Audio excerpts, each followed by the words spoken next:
So this is an experiment in trying to do Facebook Live to teach or to have a conversation about the Parsha. I have no idea if this is going out, but this Parsha is, which is the section of the Torah which we read each week, is Parshat Vayishlach, is the continuation of the story of Jacob, and I have no idea people are going to watch this live or possibly send this recording, but the way I thought we would do this is to have a conversation about the main ideas in this Torah portion, in this case, the wrestling of Jacob, which begins with the phrase Vayivater Yaakov levado v'ya'avek ish imo adalot hashachar.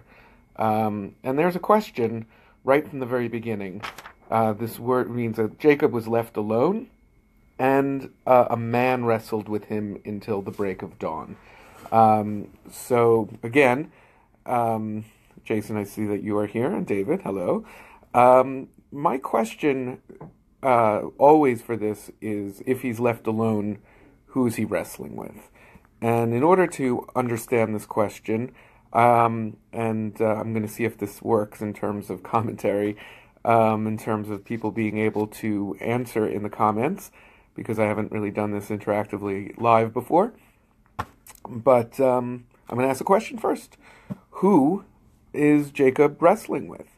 There are some obvious answers that are given in tradition, less obvious answers that we may have. So if anybody has a thought and you want to write it into the comments, let's see if that works, and I will continue to give my own thoughts as we go, because there is an alternate way of understanding this question. There you go. Oh, nice. I didn't think about that part. I have to think about who plays Jan. The other question about it is, what is this word, veyavek? Now, this may not be a question that we jump off on if, in terms of regular Hebrew, we might just assume that the translation is right. He wrestled. But it's not necessarily the word that's used to fight or to wrestle or to grapple. And we know this because Rashi, Rabbi Shlomo Yitzchaki, the constant first person. Are you the only one there? An angel? Okay. I think Jason's there also. So he's wrestling an angel is the classic idea. But what I was going to get into is this idea of wrestling. This word, avek, is not necessarily the word that we use for the translation for wrestle. And so Rashi gives two possible answers, and I think they actually reveal something interesting about what could be going on. One is it could come from the word for dust, 10 yards in a cloud of dust. Since I see David is here, we know as Jets fans we're not really familiar with anything going 10 yards, but we are familiar with the cloud of dust. But the dust could be a sign, like a dust-up, like he's fighting and there's a sense of wrestling causing this kind of, he's covered with dust. The other possibility is that it could be the kind of word that is used, I think, in the Talmud in Menachot for intertwining. And that's the more classic way of understanding it, that something like when you're wrestling, you're grappling with somebody and you have your arms around them. So if this is just a two-person conversation or a three-person conversation, we can take it in that direction. But does the idea of who Jacob is wrestling at all connect to what this word really means? If it's a dust-up versus if he's grappling by intertwining. Because it really gives us two different ideas. When you're wrestling, you're obviously fighting somebody. You're fighting me against you, or some kind of struggle for something. But the other idea is that when you're wrestling, it's a very intimate kind of fighting, a kind of embrace. So which one makes more sense with the angel? Let's just go with the classic idea that turns out to be a being that he is able to wrestle a blessing from. So let's think about it as an angel. Which one makes more sense? That he's covering with dust, or that he is grappling, intertwining, almost an intimate embrace?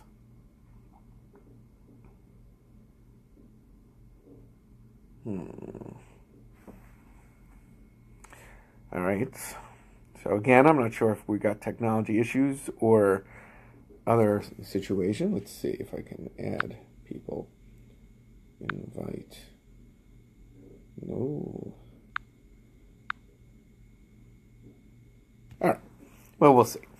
I'll just keep going so that I can also use this if people are not watching live. So this is my thought about this, that these two ideas really do give us a sense of what wrestling could be with. Hey, Grace, are we wrestling with another being, in which case you have to have a sense of this intertwining? When I have a powerfully important something at stake and I'm wrestling with you, it's an intimate embrace. If I'm fighting over something that's less important, just a Facebook argument over something, it doesn't have to be intimate. I can be all the way over on one side, and the person I'm arguing with can be on the other side, and we can lob ideas back and forth at each other, sometimes more politely than others, sometimes really nasty, but it doesn't really get to the kishkas, right? It doesn't get to my guts. It doesn't get to who I really am. But if I am in a position of wrestling with somebody in an intimate way, using this word that that Rashi implies is from the same root as intertwining of the tzitzit, and I think the Kliyakar also talks about this, the wrapping them together, one or the other. Well, then when I'm wrestling, I'm really risking something. I'm risking how intimate I can be with this idea that is different than I am. So, is this a question for Jacob?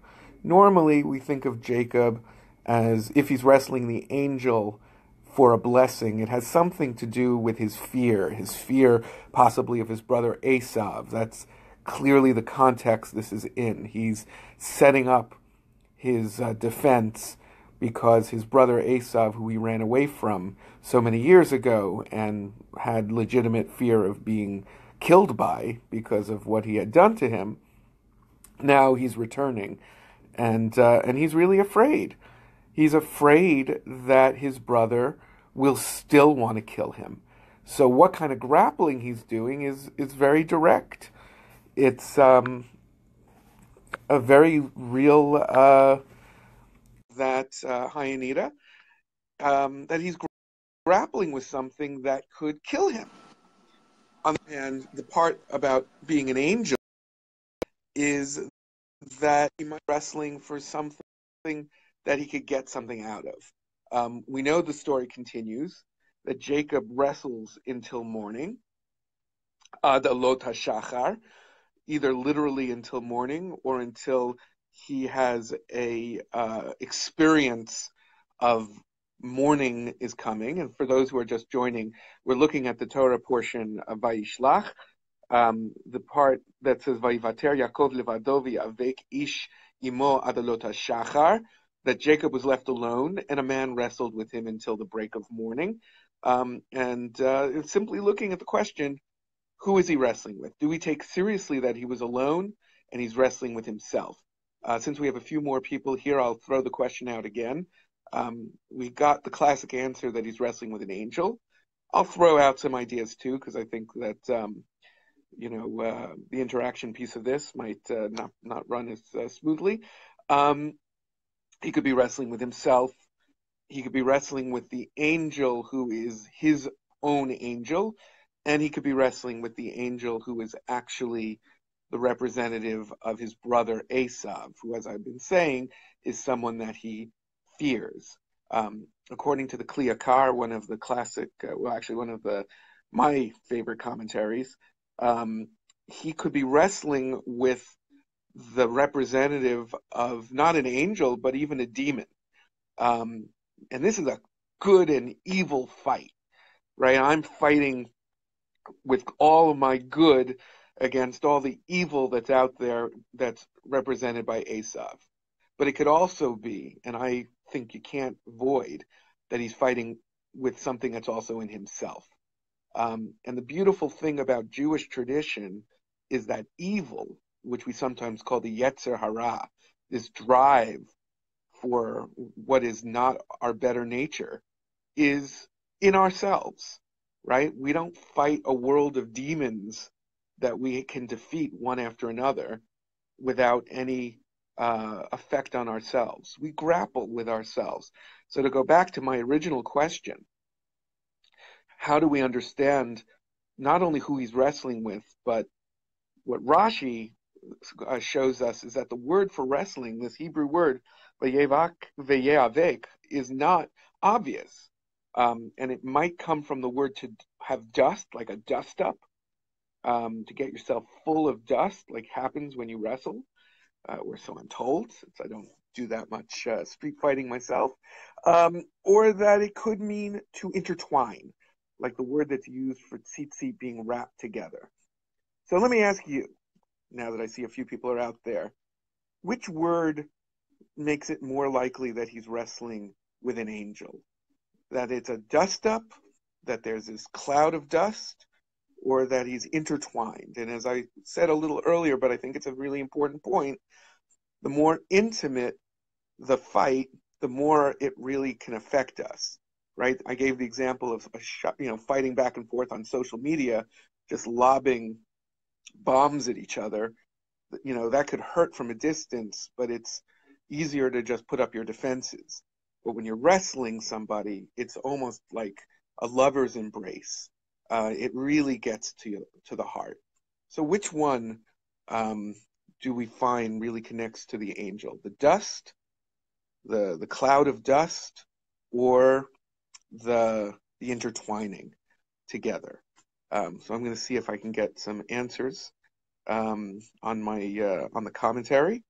Anyone want to give that a shot?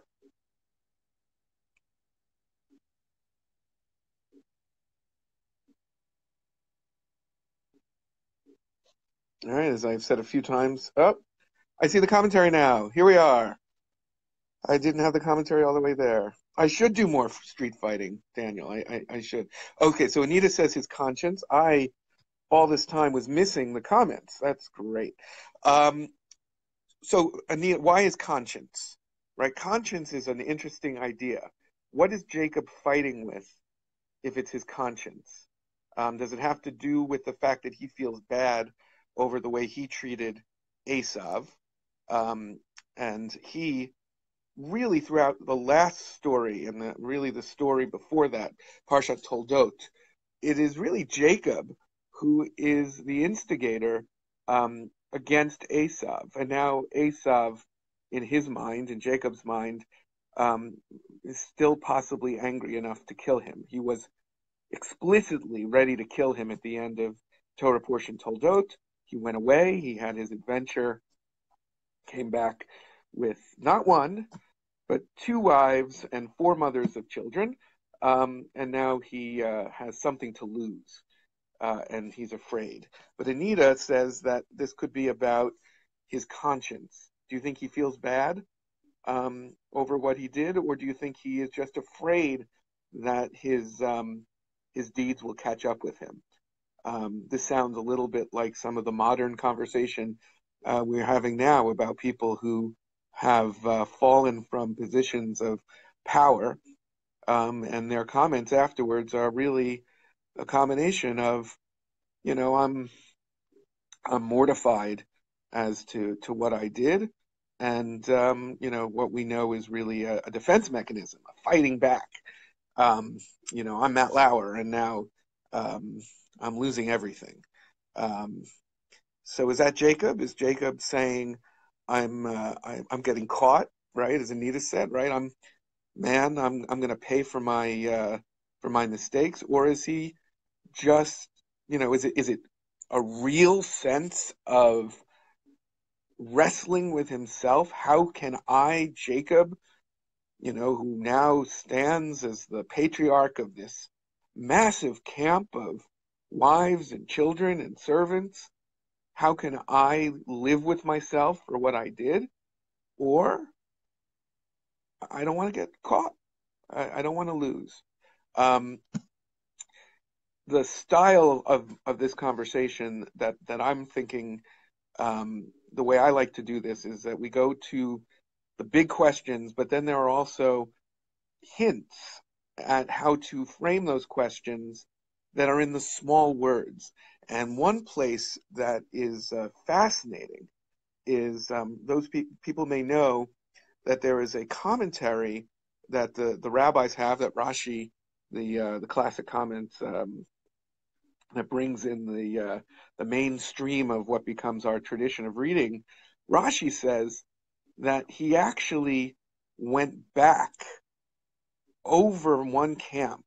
The reason that he found himself alone is because he went back after he divided his camps, the the different wives that he has and the different family that he has. So, and he says, if if Esav attacks one, the other will be safe.